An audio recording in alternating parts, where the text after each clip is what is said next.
concrete repair and structurer in 3 universities, Ain Shams, Abu Dhabi, and UAE University. Dr. Ashraf is also a member of the Canadian Association of Earthquakes Engineering and the International Association of Bridge and Structural Engineering in Switzerland, as well as the International Concrete Repair Institute in USA. He has conducted numerous repair and strengthening projects in Jeddah, Doha, Cairo, Azerbaijan, Beirut, and Burlington in USA. He's also have so many publications worldwide, and he has handled the job of strengthening design in Burj Khalifa Tower, the tallest tower in UAE. So, the stage is yours, Dr. Ashraf.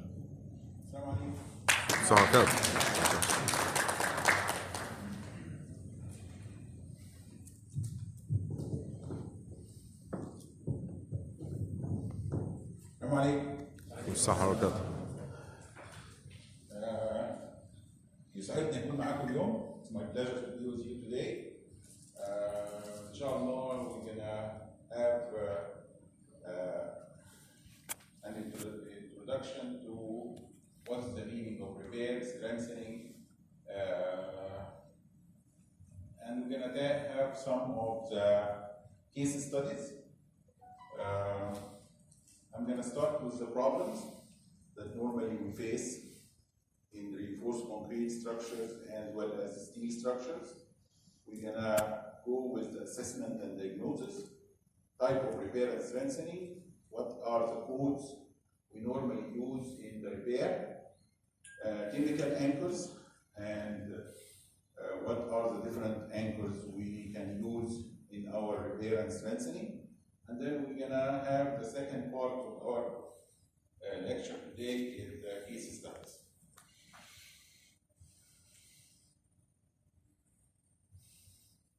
In general, if we have, or imagine that we have a concrete that you constructed and there is no any source of water causing affecting the structure, theoretically will live for a long time.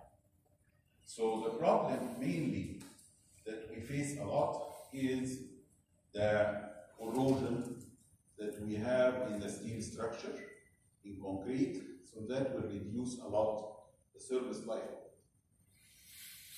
By the way, there is a new calculations, I don't know you are aware of it or not, there is something called service life analysis. A lot of people now getting involved more and more every time to calculate if you have a structure already built, how can we calculate the service life remaining? If you build it this year, it will survive for how many years? And if you built it 10 years ago, what is the remaining life for that? And nowadays there are not codes for service life, but it is a report by the ACI called 365, ACI 365. And there are a lot of methodologies how to calculate the service life. We're going to talk about that. In order to understand the problem quickly, I will just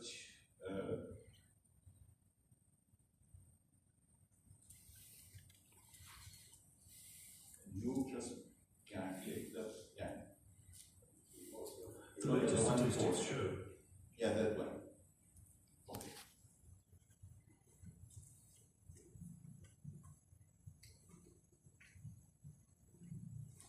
Where is the sound?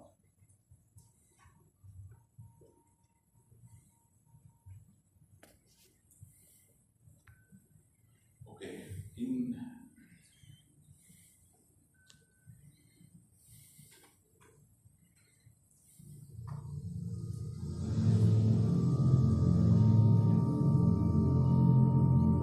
Normally, you have rotor attached to the concrete.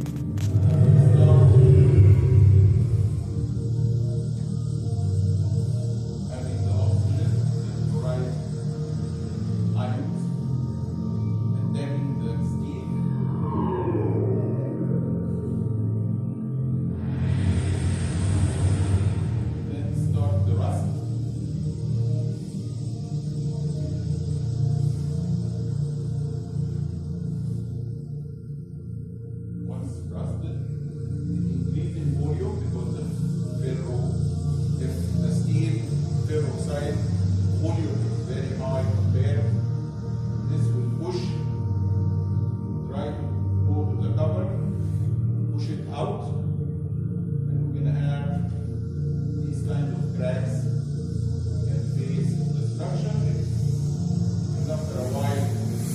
down, you can see the structure, the steel inside appear like that, and more corrosion.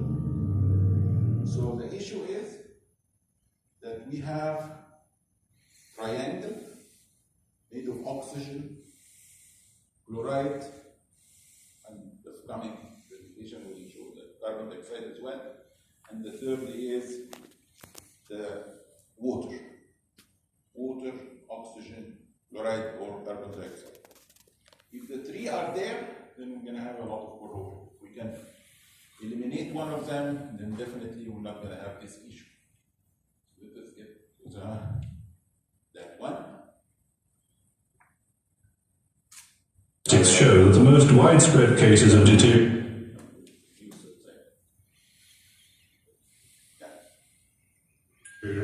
are due to the chemical effects of carbon dioxide in the air.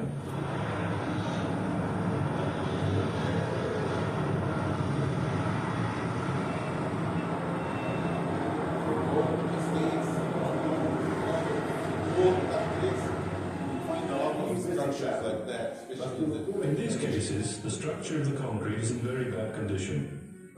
The calcium hydroxide present in the cement mixture creates inside the cement mass a basic environment with a pH generally above 13. In conditions, the steel bar is covered with a stable and compact rust layer which protects it from corrosion. This condition of passivity, however, is altered through the effect of carbonation.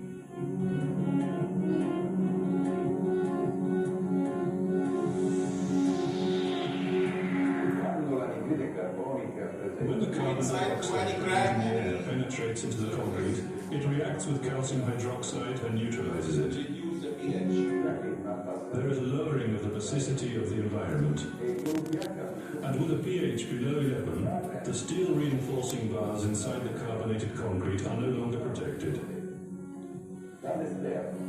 From the outside, water and oxygen also penetrate, thus increasing the rusting reaction of the reinforcing bars.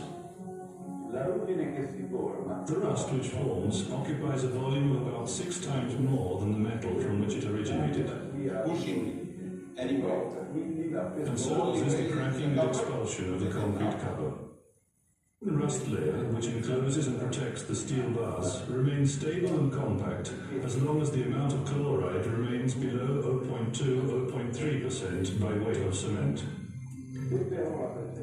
If, however, the percentage of chlorides increases, the rust layer becomes porous and no longer guarantees any protection to the steel reinforcing bars. The metal undergoes localized pitting corrosion which dangerously reaches its diameter.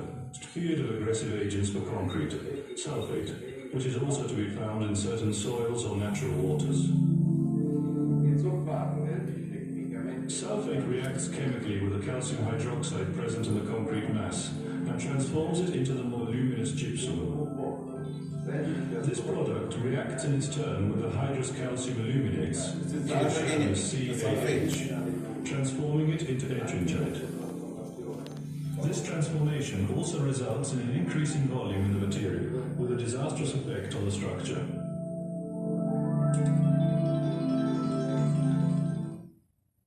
Then we're going to conclude that we have two main enemies, the chloride and the sulfate. They attack the concrete itself and make these kind of chunks of concrete will fall down. So the sulfate has nothing to do with the steel. Only affecting the concrete itself. The chloride is attacking the steel inside, making corrosion of the steel. But the corrosion of the steel needs either chloride or carbon dioxide. The carbon dioxide coming from your cars, your breathing. A lot of issues come out in the basements because of the cars that you have in streets, near the bridges. All these are source of carbon dioxide. The issue is that when you cast a new concrete, the concrete is very alkaline, so the pH value is high. So by each pH value is high from the beginning, fresh concrete, pH around 13, it's by itself is a good protection for the steel. So the steel is affected, is only protected by the high pH value. With the presence of the carbon dioxide affecting the concrete or attacking the concrete, the pH value goes down. Once it is reached 9, 10, we have a problem that the calcium oxide, as it's mentioned here, will go to calcium carbonate. And the calcium carbonate make it very aggressive environment that's ready for corrosion. Let us go and see. This picture is taken for a column in a building in Dubai. Yeah. The age of it is less than 5 years. Imagine this is a building less than 5 years because of there is humidity coming from here, go inside the first meter, the steel here get corroded, you can see the crack, and whenever more corrosion, that will fall down, and you will have problem in your capacity of the column. Although other areas, I have, for example, Sheraton, Abu Dhabi, at Corniche, same environment like Dubai, like Jeddah. You have high humidity, high temperature, which we call it aggressive environment. But we open and find the steel after 50 years, it's brand new. Why? Because it's made of good concrete, it's protected, and it is in a good environment, so it survives. But here, because the three enemies or the three issues came together, water, oxygen, and chloride, cause such kind of effect. So, a lot of basement, you can see this. A lot of basement like that.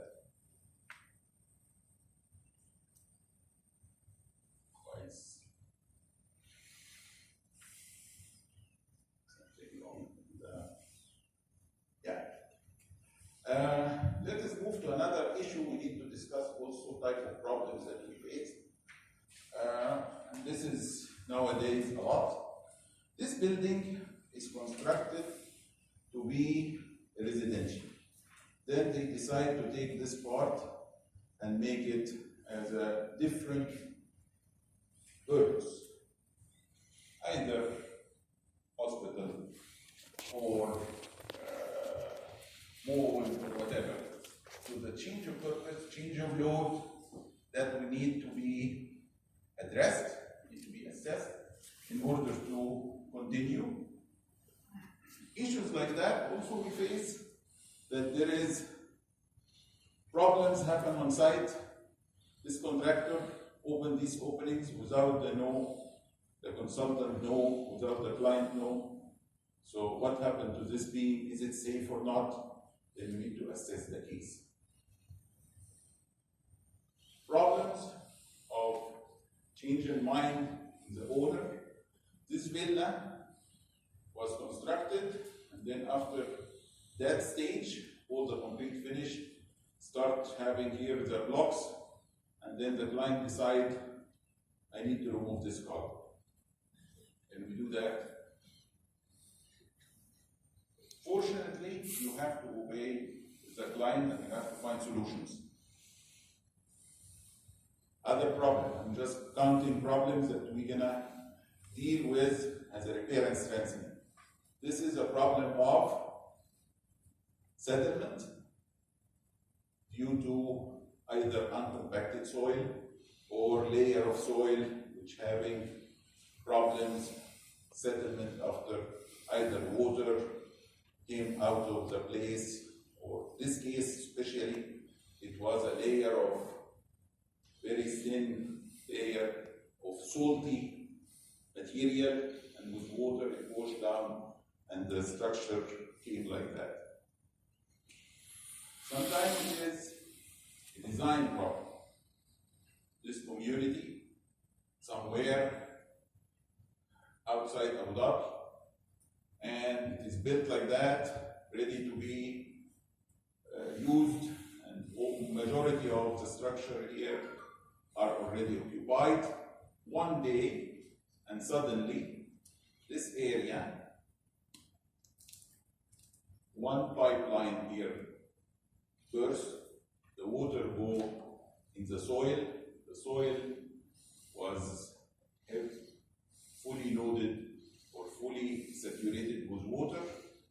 The soil is above the slab. There was a slab here up, in the basement, and there is a soil above it. The slab cannot carry the load. This happened. Full problem, failure of punching. The punching problem. You can see punching problem like that. The slab left the column to fall down, and carry whatever above the slab all fall down. So it was a design issue.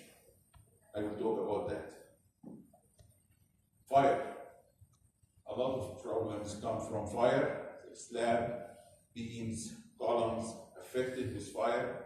How can we deal with this? How can we rectify it? Repair and strengthening is needed. So I just quickly summarize the different cases that we may face and need to be either repaired or retrofitted or strengthened. In order to start the assessment, we need to do some survey. How? We need to ask ourselves some questions, and we need to get an answer by testing. What happened? The concrete strength is how much now? If I have a structure built 15 years ago, and this structure we need to do some retrofitting now, either to make an opening due to the purpose, or I need to assess the structure, or I need to do addition of 1 or 2 floors, or I need to increase even the surface life of the building, then I need to know the actual compressive strength. Then we have to do coring, and in order not to increase a lot of number of cores, we may use Schmidt hammer and correlate it with each other. If I need to check the quality or any honeycomb inside my concrete, then I will go to the ultrasonic pulse velocity, will tell us exactly whether the concrete is good, or bad, or medium. If I'm going to go with the cover, there is cover meter or ground penetration radar, or even open a physical window to see what is the cover and what is the status of the steel. So the window here will be serving the cover and the corrosion of the reinforcement. In order to see whether the corrosion of the steel reinforcement started or not, then we're going to go with what is called half cell potential and resistivity. Half cell potential will tell you, yes, you have a corrosion. Probability of corrosion is high or no. But the resistivity will tell you what is the rate of it. For example, I can have corrosion, but if the corrosion survives for a long time, it is slowly, 20 years until I have a huge corrosion. But in other cases, tomorrow you can have change. 1 year will have change, so you will have the rate of the resistivity is very high, means you have a rate of corrosion very high, and this is very critical. Reinforced protection as a carbonation, we need to do carbonation test to find out what carbonation depth, because every year the carbon dioxide starts attacking my concrete. The carbon dioxide or monoxide will react with calcium oxide, transfer it to calcium carbonate. To that portion, calcium carbonate. Inside still calcium oxide. That thickness, we call it carbonated thickness. So every year the thickness increase. After a specific year, that thickness will reach the steel. So the steel are not protected anymore. So we need to make sure and compare what is the carbonation depth relative to the concrete cover. If the carbonation depth is reaching the concrete cover, we are in a big, bad problem and big problem, and we need to do something. Source of leakage in basement, we can do thermographic images to see what is the source of leakage. Risk of corrosion, we need to see the chloride content. There is a limit, as it's mentioned in the video, that below that limit you are in the safe side. Above that limit you have to do action because your structure is not safe. Risk of deterioration of concrete itself. As you can see in the video, the concrete is affected by the sulfate. So we need to see the sulfate content, whether it is within limit or not, in order to see the risk of deterioration of the concrete.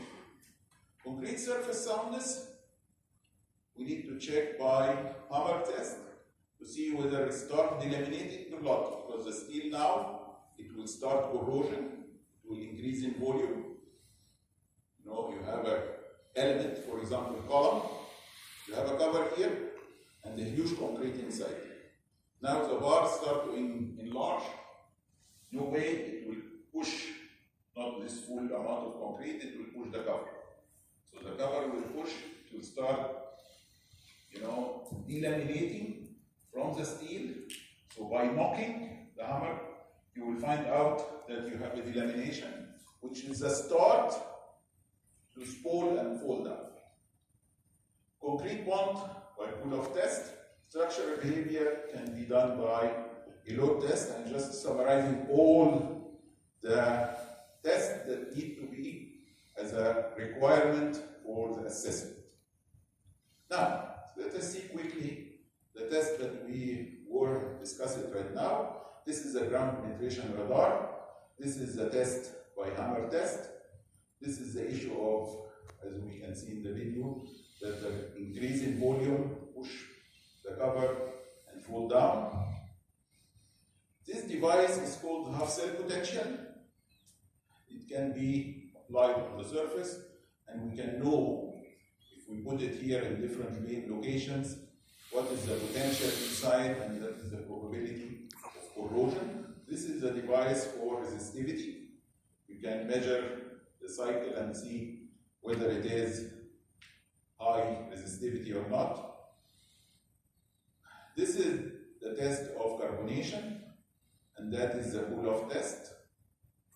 This is the carbonation test. The carbonation test, you apply spray on the concrete, and depend on the color, you can find out what is the depth of concrete affected and what is not affected.